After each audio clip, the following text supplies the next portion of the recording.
शिवजन्मोत्सव शिवनेरी गडावरती सुरू आहे. मंत्री महोदय गडावरती आहे. अशातच मधमाशांचा हल्ला झालाय. काय सतर्क राहण्याच्या सूचना आहेत? काय झालं, आता जसं मंत्री महोदय गडावर आले होते आणि आपला सगळा कार्यक्रम चालू होता, त्याच वेळेस कडेलोट पॉईंटकडून 5-6 मुलं त्यांच्या डोक्यावर माशा फिरत होते, सगळ्या आगे मोलाच्या, आणि ते पळत येत होते. आपण त्यांना थांबवण्याचा प्रयत्न केला भरपूर, पण त्यांना पण माशा चावल्या. काही मला पण त्यातल्या 7-8 माशा चावलेल्या आहेत आणि इथं डॉक्टरची टीम आहे, लगेच त्यांना आपण ट्रीटमेंट केलं आहे.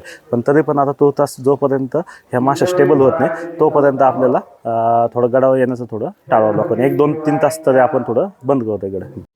कॉमस्कोर नुसार आता isakal.com आहे देशातील नंबर 1 ची मराठी न्यूज वेबसाईट.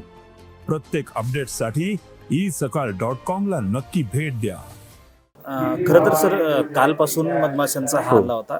काही उपाययोजना केल्या होत्या की तसं आपण सगळीकडे किल्ला रेखी करून घेतला आहे. आता काल जे मोहर उठलं होतं ते कालची गोष्ट वेगळी होती. त्याला कोणतरी डिवसलं होतं, त्याच्यामध्ये मोहर उठलं होतं, पण ते अजून शांत झालेलं नाही. आणि आज आपण लगेच काढायला गेलो असतो त्या मोहराला, तर त्याच्यातल्या सगळ्या माशा गेल्या नसत्या आणि काही कडे कापलेल्या असल्यामुळे ते काढणं शक्य होत नाही. आपल्याला जर सगळ्या मोहराच्या माशा काढायला असेल तर 1-2 दिवस किल्ला बंद करून ते व्यवस्थित काढावं लागतील, तेव्हा आपल्याला हे सगळं हे होईल, कंट्रोलमध्ये येईल सिच्युएशन. नितेश राणे शिवनेरी गडावरती येत आहे म्हणून कोणी खोडसळपणा नाही, तसं काही नाही. ते आपलं कोणीतरी आलं आणि त्याचं हे झालं तर त्याचा काही संबंध नाही. तसं काही त्याचा तपास होईल का? तपास आम्ही तसं करू, पण तसं काही नाही आहे. कारण माशा असं कोणी जाऊन तिथं डेअरिंग करत नाही का, असं कोणी खोडसाळपणा करायचं तसं नाही म्हणा. आता गड तुम्ही बंद करणार आहात का? 1-2-2-2.5 तासासाठी जो पण स्टेबल होत नाही माशा तोपर्यंत आपण गड हे करतो, बंद करतो. आणि मग जसं माशा स्टेबल होतील तसं आपण थोडं फ्लो ठेवू असं.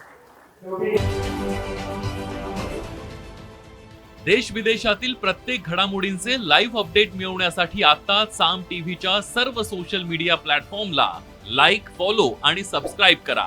तसंच सर्व नोटिफिकेशनसाठी बेल आयकॉन प्रेस करायला विसरू नका.